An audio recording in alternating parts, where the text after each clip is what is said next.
F'artiklu fuq il-Gazzetta Nazzjonalista Il-Mument il-kelliem ewlieni għall-finanzi tal-Partit Nazzjonalista Jerome Caruana sostna li l-budget għall-2024 Malta ġusta żgur mhux effettiv għax f'pajjiżna hawn faxxa ta' persuni li ma jaffordjawx spiża għall-arrieda ta' madwar 770 euro. Ir-riżultat li joħroġ mill-kejl tal-Unjoni Ewropea imsejjaħ EU Silk ifisser li madwar 15% jinsabu f'din il-qagħda f'nofs kriżi internazzjonali li fost oħrajn kellha l-effetti tagħha fuq l-għoli tal-ħajja. Iżda waqt li Caruana ittant jilgħab biċ-ċifri għall-iskopijiet partiġani tiegħu mank ta' titwila lejn l-istess statistika fi żmien l-aħħar Gvern Nazzjonalista meta kienu għaddew 5 snin minn fuq il-kriżi finanzjarja tal-2008 li wkoll kienet ferm iżgħar minn dik tal-lum.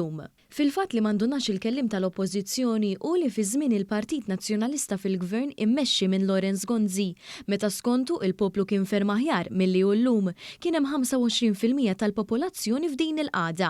Dan ifisser li fuq perjodu ta' 10 snin Gvern Laburista naqqas din ir-rata b'10 punti perċentwali jew kważi bin-nofs. Statistika li ġiet ippubblikata mill-Uffiċċju Nazzjonali tal-Istatistika l-NSO fl-2013 turi wkoll li dakinhar il-kejl użat kien ferm inqas rigorus minn dak tal-lum għax l-ispiża għall-arrieda kienet ta' 450 euro jew 60% biss tal-kejl aktar strett li qed jintuża llum.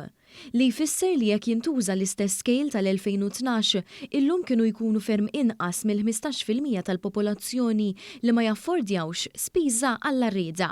Minn barra hekk il-kelliem ewlieni tal-Oppożizzjoni wkoll injora apposta jew għax ma jafx aħjar li l-istatistika tal-Eurostat tindika li bħala medja madwar l-Unjoni Ewropea huma 32% tal-popolazzjoni li mhumiex f'qagħda li jaffordjaw spiża għall-arrieda, id-doppju ta' dik f'pajjiżna.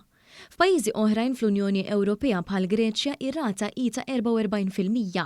F'dan ir-rigward fil-fatt Malta għandha t-tieni l-inqas rata fost il-pajjiżi kollha fl-Unjoni Ewropea bl-Olanda biss li għandha rata inqas minnha b'9 punt perċentwali.